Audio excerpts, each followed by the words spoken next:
I wish you could have seen me look at my email when it was like, Bumblebee Tuna has joined your Zoom meeting. I was like, Mari isn't funny anymore.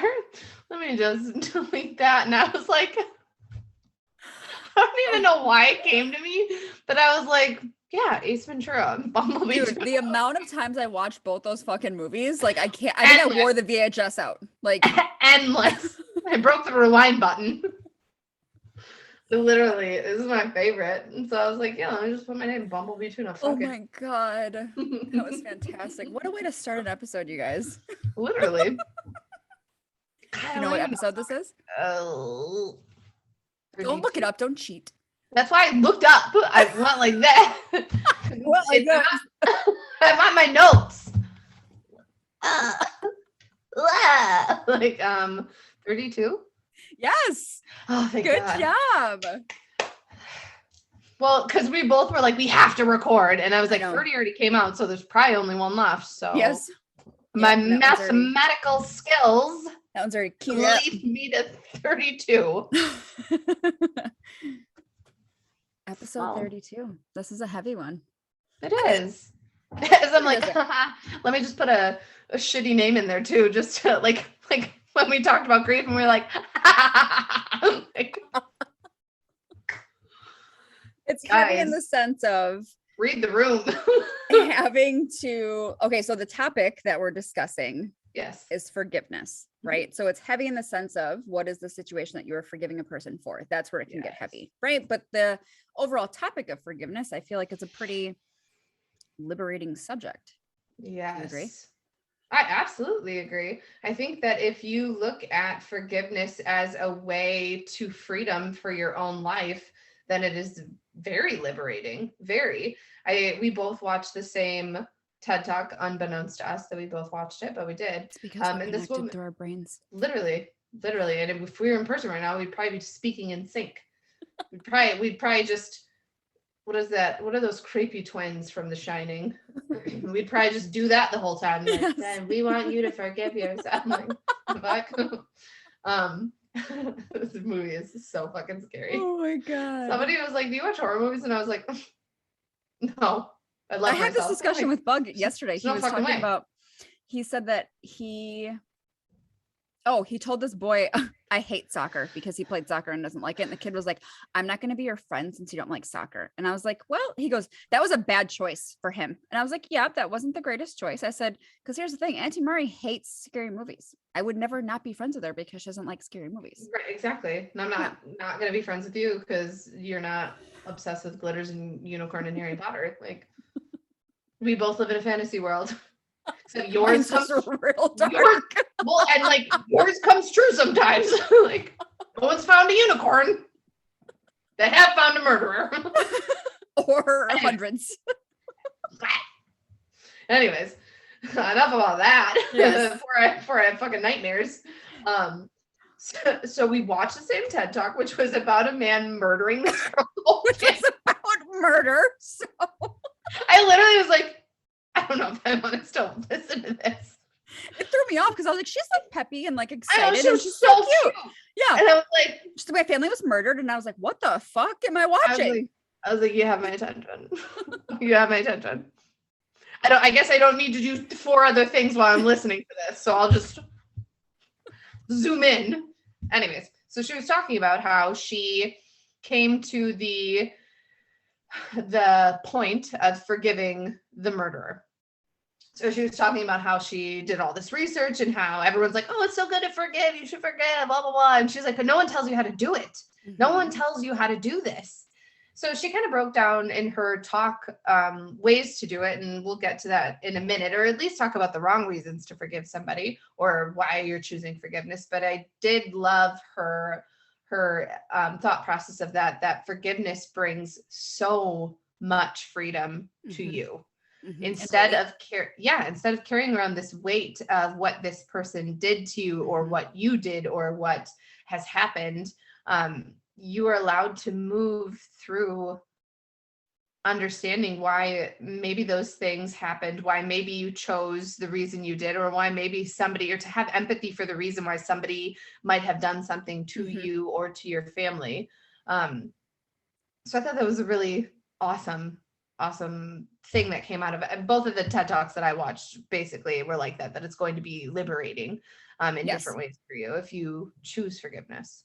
100%. And remember when we did I can't remember if it was the level 2 masterclass or it was just a specific one in radical acceptance and forgiveness, right? Mm-hmm. While they are two very different things, they can also go hand in hand. Yeah. In the sense of, if you are choosing to forgive someone for what they did, that does not mean that you're saying, hey, you fucked me over and I'm totally okay with it, I forgive you. That's not what it's saying, right? Mm-hmm. Same thing with radical acceptance. You are not saying I am completely okay with what happened. You're saying I can't fight the reality of what happened, because fighting that reality is perpetuating your suffering. Forgiveness is extending an act of kindness towards that person who wronged you, right? So that does feel very different than just saying I accept it for what it is, right? Does that make sense? It absolutely makes sense. Okay.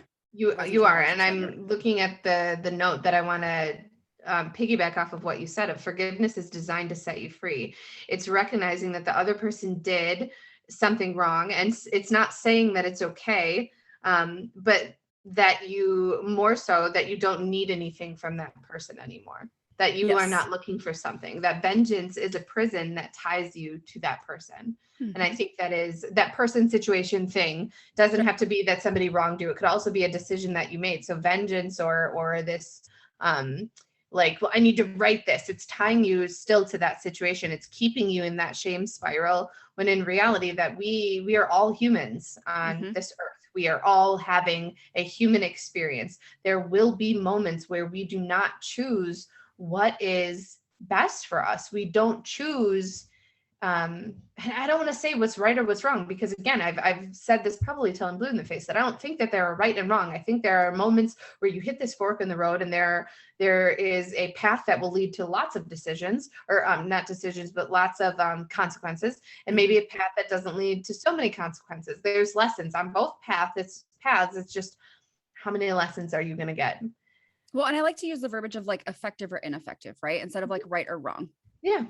Like, where is this going to effectively get me in terms of like, is this going to put me in the right direction, or is this going to be an ineffective choice that's going to lead me down fucking consequence road over here that I'm going to fucking step in puddles every 2 seconds? Do you know what I mean? Yes. So an interesting thing that she talked about so the wrong reasons to forgive somebody. Or to choose forgiveness, I guess, not forgive somebody, but even just choose forgiveness, right? Mm-hmm. So one of the wrong reasons to forgive is forgiving right away because it's the right thing to do. How many times have we been told that in our lives? Of like, well, forgive them. They said they're sorry, forgive them. Here's the thing. You don't have to fucking agree. Like, you don't have to take that sorry. They can apologize all they want. You don't have to take that right away. If you're not fucking ready, you're not ready. Enforcing some sort of forgiveness is putting a Band-Aid over a bullet hole. Like, you are still going to be hemorrhaging. It's not going to speed up the healing process. And we're not here to make other people comfortable. Well, they're uncomfortable because they hurt you. Not my fucking problem. That's one of the next ones, is forgiving quickly, or it's one of the other ones that's coming up. But the second one is forgiving quickly makes you a good person. Victims feel a lot of pressure to forgive, and others, they feel a lot of pressure to forgive right away to make others more comfortable. Mm-hmm. No, we're not doing that anymore. No, I'm not here to make anybody comfortable. Nope. And as much as me and stuff can sit here and be like, the fuck, no, and seem and be assertive about it and seem as if this is something that is so, second nature to us. There are moments, absolutely moments, stuff had to remind me the other day, like, we're not here to make other people comfortable. And by all means, I'm not saying go out here and be an asshole and just be like snapping all over people because you're hurt and there's trauma, or there's these unresolved feelings that have come from this wrongdoing to you. That's what therapy is for. Mm-hmm. Sort that shit out. Like, it does not have to be this hard. There are people there to help you and talk about this. However, we need that reminder too of like, we're not here to make other people comfortable. Your grieving and forgiveness process is going to look different from everybody else's because you are your own person. Mm-hmm. And that is the beauty of you as an individual. Like, there is no start and end date as to what forgiveness looks like. Well, and what I was going to say when you mentioned that too is what I mean, and I think this is a similar meaning for you, when we say like we're not here to make people comfortable, I'm no longer going to sacrifice my well-being and happiness to make somebody else feel better. I'm not doing that anymore. I did that my whole fucking life. I'm not going to be an asshole about it, but I'm not going to do things to appease another person. Right. I am not bending my boundaries because you are uncomfortable with them. You can be uncomfortable with them. Yep. That is yours to sort out. You are allowed your feelings. That is valid. You have that experience. My boundaries were placed here to protect me, not you. Yep. So that's what I mean. I'm not bending my boundaries to make somebody else more comfortable. Mm-hmm. The third thing, forgiving quickly is a shortcut to healing. Wrong. That means, doesn't mean automatically, but it definitely could mean that we are just glossing over the fact that what has happened to us, what we have done, what somebody else has done, just glossing over that fact and being like, that's okay. Like, I can move on. Like, it's not that big of a deal. Like, it's okay. I forgive them. Mm-hmm. And not really acknowledging or validating your own feelings, or even giving you a chance to validate your own feelings. It's just another form of avoidance, right? Mm-hmm. Mm-hmm. So I thought those were really interesting takeaways. Absolutely. The second one that I listened to, I was telling Mari earlier, was a man who did not have his dad in his life due to his dad being heavily addicted to drugs. And when he became an adult, his dad reached out, wanted to meet up with him and his kids. And he was like, I want to be a part of your kids' lives. And he said, it got heated because I wasn't ready and I resented him and I left. And then I never talked to him again. And then 2 years later, I got a phone call saying he died. And the quote that he said, I don't know if this was a definition that he made up, but he said, to forgive means to cease to feel all resentment from an offender. He said, I had a tool in my pocket to use, which was forgiveness, and I chose resentment. And I was like, oh, wait, wow. That's like deep. Yeah, for sure. I mean, how many people are walking around holding resentment towards another person for how they treated them in the past or something that happened, whether it be a parent, a spouse, a partner, a friend, a teacher, like whomever. A political figure. There's so many things that people are holding on to that, while I get whatever situation that you went through, whatever you endured was probably awful, and it's probably infuriating. And maybe there were moments where you felt helpless and you felt that forgiveness is my control. I have control over it. And so I'm not going to give it up. I'm not giving up the one thing that I have control of in this situation. But the thing that we don't realize is that holding on to that is so much harder than letting go. It is so much harder than actually forgiving and letting that rope go. I mean, you are getting rope burns from tugging that along with you and refusing to say that this isn't mine to carry anymore. Mm-hmm. And I do truly believe that forgiveness is for you and not the other person. Absolutely. Could the other person feel better? Sure. But at the end of the day, that's not why you're doing it. You're doing it so you're not carrying around this heavy ass weight that doesn't belong to you. And I think sometimes we use that as not an excuse, but like armor, like you said, right? To have control in the situation of like, well, if I don't forgive you, then I'm justified in feeling the way that I do. And then, but it so much negativity and hurt is going to build up. And then you're going to build these like brick walls around you. And it's just that's not liberating, and that's not emotional freedom. And I'm here for all the emotional freedom, right? Like feel your feelings, don't avoid, don't hold on to shit that's not yours. Don't pick up shit that's not yours. Right. And if forgiveness doesn't feel good to you for whatever reason, then let's talk about radical acceptance, right? Let's do at least one of them so you're not carrying that shit around, because it's only weighing you down and making you feel so fucking heavy, and it doesn't need to. I 100% agree. What do you think for you was the hardest moment for forgiveness? Like, what is a situation, person, event in your life that you had to forgive somebody for that it was hard?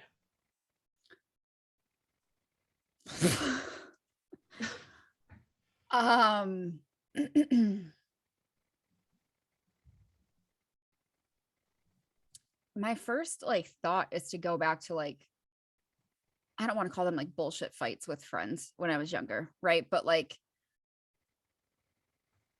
I don't know that I held on. Don't get me wrong. Let me rephrase that. I was like the queen at holding grudges. It's not like a proud moment, right? But like that was control for me, right? I'm going to stay mad at you forever. And I'm going to let you know that you fucking pissed me off and you did me wrong. And I'm going to blah, blah, blah. Right. Like I was that person for a very long time. In all honesty, I feel like one of the hardest things I've had to do was like forgive myself for things that I've done in the past, whether it be to myself or to another person, how I treated myself. Right. And I think that that's not like a lifelong journey, but I feel like that's a continued journey. Oh, right? Absolutely. Yeah. Does that make sense? Yeah, absolutely makes sense. Of that, because you're constantly growing, you're constantly changing as a human, and hopefully attempting to evolve into a better space. And in order to do that comes reflection. And with that reflection, it's wow. There were some moments there that I am not proud of, and that I really need to go back and figure that out. And I don't think like my parents were fantastic. Like I've talked about it before. My parents were very strict, right? But as I've gotten older, and my background as a therapist obviously has definitely helped, but I just have a different understanding of why they raised me the way that they did, right? I don't think I have to forgive them for that, but I have a better understanding of like the motives behind why they did what they did, right? Does that make sense? Yes. Yeah, absolutely. Do you want to talk about yours? What do you think mine is? I mean, I feel like I know, but like, I'm not going to put you on blast on the fucking podcast. Why not? I'm just kidding. I would say that the hardest thing I had to forgive was how in depth do we want to go? I mean, bro, that's up to you.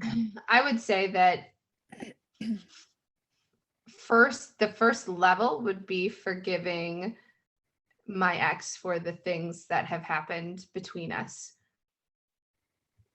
And the second level, the deeper level, would be forgiving myself for putting myself in those situations. That's worded wrongly. Forgiving myself for staying when I know I was worth and am worth more. I didn't put myself in situations. I didn't cause any of the things that happened to me. Sure. People make choices. So there's that. Do you feel like you've achieved that? Yeah. Oh, absolutely. Absolutely. I think I've forgiven myself. I didn't really have any self-worth or self-efficacy or admiration. Man, I've been seeing 4-4 and 4-4-4 all fucking day long. I'm about to. Yeah, I already did. I got it. You keep. Oh, you did? I already did. Like 4-4-4 is leveling up in like your job or whatever, and 4-4 is like a self-empowerment movement. So of course I look over it's 4-4-4 while I'm talking about this. Anyways, the universe is fucking crazy. I did not appreciate a lot of things that I had to offer, like who I was very self-conscious, and didn't really recognize my talents. And so like we had talked about in previous previous episodes, that I settled for the first person who really gave me attention. And my personal journey with this forgiveness is not to make somebody a villain here. It takes two people to be in a relationship. And I have acknowledged and apologized even for the things that I have done wrong in that relationship. So I think that was the hardest thing. I think the forgiveness came when I understood that I had put myself in better positions to be able to have growth from that. Like I really stepped into vulnerability with friendships. I really stepped into pushing myself further in my career, getting to where like to even just to get out of the hospital system we're in to get into like outpatient therapy. That was a huge jump. Like, so there were so many things that I feel like I really sat in and put the work in, where I was able to look at myself wholeheartedly and say, like, you needed every piece of that journey. You needed every piece of what happened to you and what you went through to be able to really step into radical self-love, like really step into that. And like there's obviously things that I struggle with. Body image is a huge one. So there's moments where there is not radical self-love or acceptance of, I would say, my physical form, but like my mental, emotional, like soul, like, man, I really do. I fucking love me. I do. Because I've fought fucking hard to be here. Do you know? I still truly struggle with a lot of self-doubt, a lot. Well, yeah, like, I mean, so, I like come off as like I don't, but I do. Yes, self-doubt when it comes to like work stuff, like when I'm entering into a next level of something that I'm not familiar with. Yeah, absolutely. When we started the podcast, I was like, what the fuck? What are we supposed to talk about? Like, what am I going to talk about? Like, I have a speaking engagement coming up. What am I supposed to talk about? Like, I know what I'm supposed to talk about, but it's that next level where it's like, Jesus. But even if people like, when people send me messages, whether it be about the podcast or what I post or whatever, about how it's like impacted them, I still, in my brain, I'm like, how? What is it that you're doing that's so special? And I don't know why. I mean, I do know why, but like, I really, truly, I'm just like an inherently negative, sad person. Like I just am. I don't, like, I can come off as confident. I can play the role. But inside, I just time out. I want to back up. I don't think that it is fair for you to say I play the role, because then I think that can be interpreted as you are showing up as an inauthentic version of yourself. And I don't think that is true. No, I don't think that that's true. Right. So I think that I want you to rephrase that, because that I don't want that bias to be out there. I want to not have like that. If you show up on your stories and you're like, I'm fucking feeling myself, or I'm this or I'm that, like, but in those moments you really are. And I know in those moments I am 100%. Yes. You can tell when I am. Yes. Yes. So I think it's more so say to yourself. Intellectually, like I know I'm there, right? Like I know my shit. I'm a very skilled clinician. Sometimes I struggle to understand,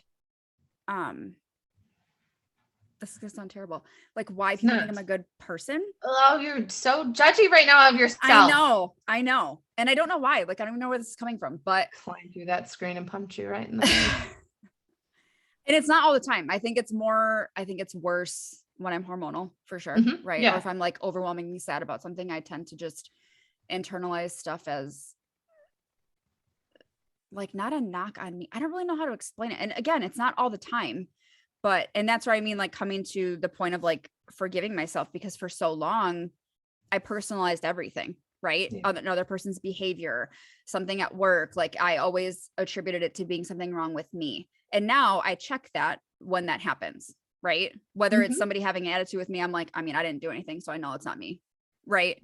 Whereas like 10 years ago, I would have internalized it as like, what did I do wrong? Did I say something wrong? Or like, do they just not like me? Or, like not in an obsessive way, but I always just assumed it was something that I did.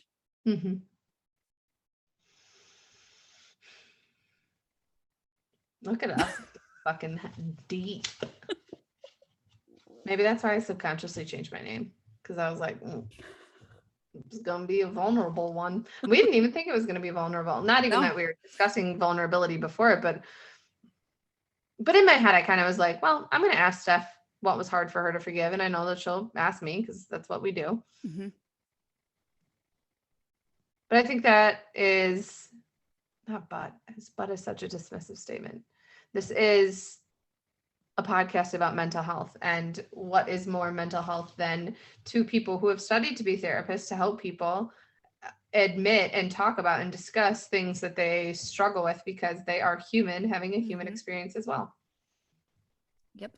1,000,000%. And I think sometimes people think that they forget that we're human, right? And that we have emotions and that we have bad days and that we struggle sometimes. And that you can't say whatever the fuck you want to us. Yes. Because some of y'all be wilding. Bro. Some of y'all be like, I'm like, did that come out of your mouth right now? Sometimes it floors me, like people's audacity, to be quite honest. Mm-hmm. I don't get it sometimes. I don't get it. It's not for us to understand because we don't need to personalize it, because how somebody else thinks, feels, or perceives what I am saying without entering into an effective conversation with me is none of my fucking business. No, absolutely not. Bye-bye. Hopefully you guys understand the difference between forgiveness and radical acceptance. I feel like we explained it pretty well. But again, radical acceptance applies to so many other things in life. And I can't say enough how thankful I am to have been able to internalize that skill. It may have taken me like 6 years, but I got it. And now so many things don't consume me. Do I still think about things and I'm like, that's fucking unfair, that's bullshit, why? Sure, of course. But then I'm able to say, fucking, it is what it is, Steph. Like, either accept it or continue to be sad, right? Like, yes, because in all honesty, that is the fact of the matter. yes,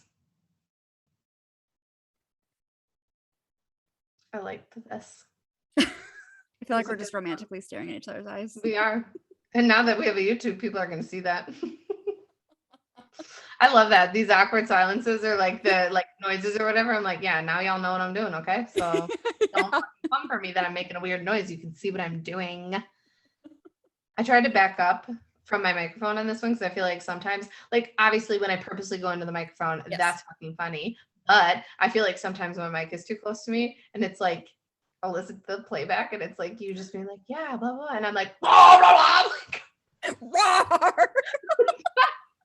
like that fucking TikTok. Oh man, it's like even in his hands on, it's like, hey mama, love the way you dancing. Like, it's literally, it's like you versus me, you being like the singer, like, oh, and I'm like, ah. It is what it is. Yes, I have gotten quite a few messages from people after listening to episode 30. They were like, y'all do need to write a book. I would read that in a heartbeat.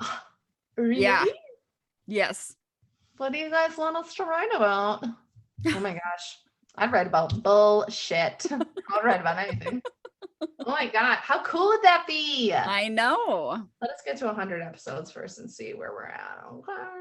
Yes. Agreed. Oh my gosh. I'm just thinking about what we're going to do when we hit 50 episodes in a year. I was thinking about that the other day. I was like, man, 50 is like, it sounds far away, but it's really not. It is not. We are 32. We are closer to 50 than we are to the first one. To 10. To 20. No, we're not. We're still closer. Math is so hard for me. That's probably why Sophia's going to fail me. Uh-oh. I can't hear you.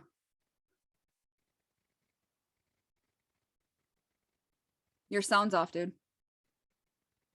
It just started, though.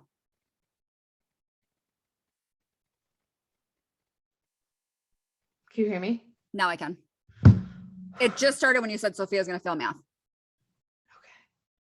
Thank God. I was like, I would have died. Literally. Okay. So we're just going to get off now because we had some connection issues, guys, because my house hates me. I don't know. Maybe it's haunted because Steph probably put fucking demons here because she's like, haha, this will be funny. Just to fuck with her. Yeah. That's the only reason. It's probably a friendly demon, but she was like, to fuck with her. See what she does. I'm going to freak the fuck out and not go to bed. Anyways. So we appreciate you guys for sitting in this vulnerability with us. We appreciate you guys for receiving this message. You can find us at SpookyFitMom13 on Instagram. That is Steph. I am BEA at BEA_XO11. We are at Rewriting Her Story Podcast on YouTube and Instagram. Yes. And yeah. Like us, subscribe, share, all the things. All the things. We love it. We love your guys' feedback. It's fantastic. Or when you tag us in your stories, we're here for it. Okay. All right, guys. We'll see you in the next one. I don't know what to do to say bye. Bye. Bye. See you later. Oh.